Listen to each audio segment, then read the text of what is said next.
Good morning, guys. How are you doing? Hoje nós vamos começar fazendo uma revisão do volume 1 e a partir da página 18 já destaquei para vocês os principais temas da unidade. A gente vai passar um pouquinho por isso e ao final nós vamos fazer a correção então dos exercícios da apostila que vocês acompanharam sobre as aulas por vídeo do bimestre passado, ok? So let's get started. Na página 18, a gente tem o começo da temática da lição. Aqui a gente consegue ver um pôster e logo depois a gente tem uma introdução ao tema de Bollywood, a indústria do cinema na Índia.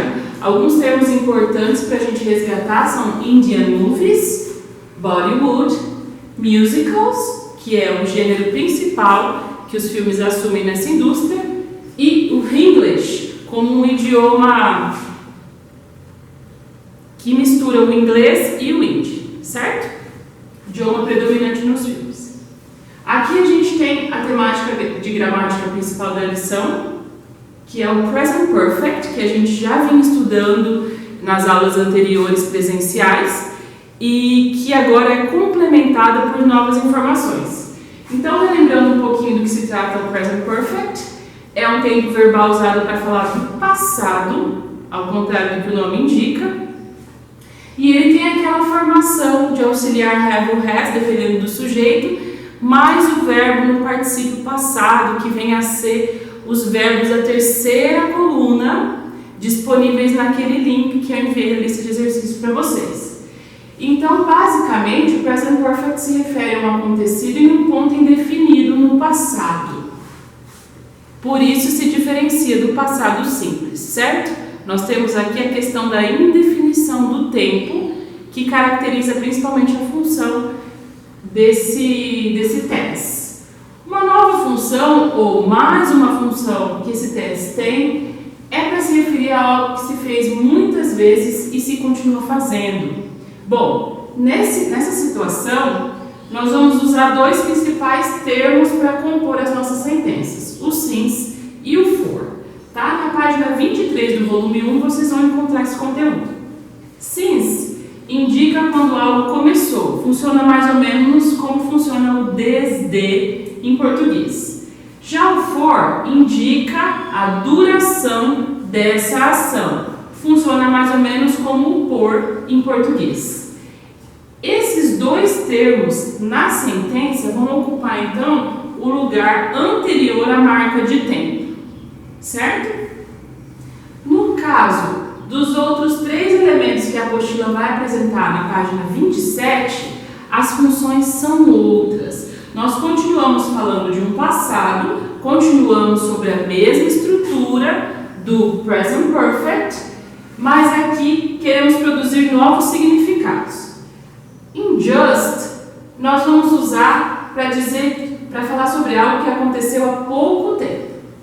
Então, I have just finished my homework. Tem a presença do sujeito, do auxiliar have, o just, que vem logo antes do verbo no past participle, finished, e my homework, que é aquilo que eu acabei de terminar. Então, a ideia dessa sentença é: eu acabei de terminar a minha tarefa. E aqui é como se o just fizesse esse papel de acabei de fazer algo. No caso de already, a gente está se referindo a algo que aconteceu, que já aconteceu, também para sentenças positivas. Então, é um caso de quando eu digo que eu já fiz a minha tarefa, então posso brincar. I have already done my homework, so I can play. Nesse caso, o already funciona como um já aconteceu no português e também ocupa o lugar na sentença anterior ao verbo past participle. Nas interrogativas, o yet vai funcionar então como até agora no sentido de perguntar se você já fez algo. Por exemplo, have you finished your homework yet? Vejam que o yet aparece ao final da sentença. O mesmo vai acontecer com a posição do yet nas negativas e vai servir para expressar, para dizer que você ainda não fez ou que alguém ainda não fez algo. No caso dos exemplos que estamos seguindo, ficaria I haven't finished my homework yet. E aqui notamos o haven't como negativa e vemos o yet lá ao final da sentença. Seguimos a sequência normal do present perfect e colocamos o yet ao final, tanto da pergunta quanto da negativa. Pessoal, dando seguimento então à nossa revisão do primeiro bimestre, eu peço que vocês abram a apostila de vocês na página 19 e lá na seção Check It Out, a gente tem a temática dos Move Genres. Então a gente tem um painel com alguns Move Genres lá e a gente vai fazer uma leitura, ou a gente já fez, na verdade, essa leitura das definições desses gêneros de filme. Indo sempre, pessoal, primeiro pelas pistas, pelos termos cognatos, por aquelas palavras já parecidas com o português. Depois observem que lá embaixo a gente tem um glossário. É mais uma ajuda que nós temos para depreender os sentidos gerais desse texto. Depois a gente passa pelos termos que a gente já conhece e então a gente já é capaz de, por dedução, ir conhecendo ou ir preenchendo já o exercício, conhecendo esses gêneros de filme. Bom, a sequência de respostas é essa aqui: action, adventure, comedies, dramas, epics, horror, musical or dance, and sci-fi. Na página seguinte, pessoal, na seção Connections, a temática é então Industry Jobs, que são os trabalhos da indústria do cinema, as profissões da indústria do cinema.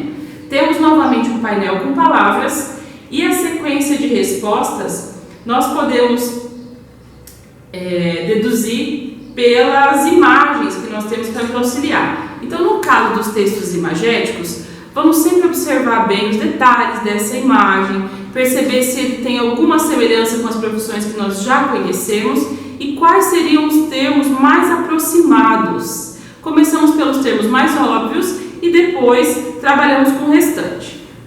A sequência de resposta é Movie Editor, Composer, Costume Designer, Set Designer e finalmente Actors.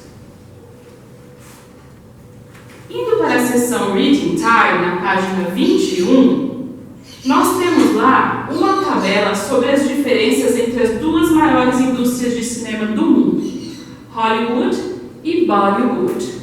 Se você já foi ao exercício número 2, você vai observar que nós temos um infográfico tratando exatamente deste tema. Usem o infográfico para ajudar na feitura do exercício 1, tá bem? Então, as informações que a gente já pode depender com a ajuda de imagens daqui do infográfico são essas aqui. Todas essas informações constam, embora a apostila peça que a gente faça uma pesquisa para realizar esse exercício, com a ajuda dessa tabela abaixo, vocês conseguem preencher a tabela de cima.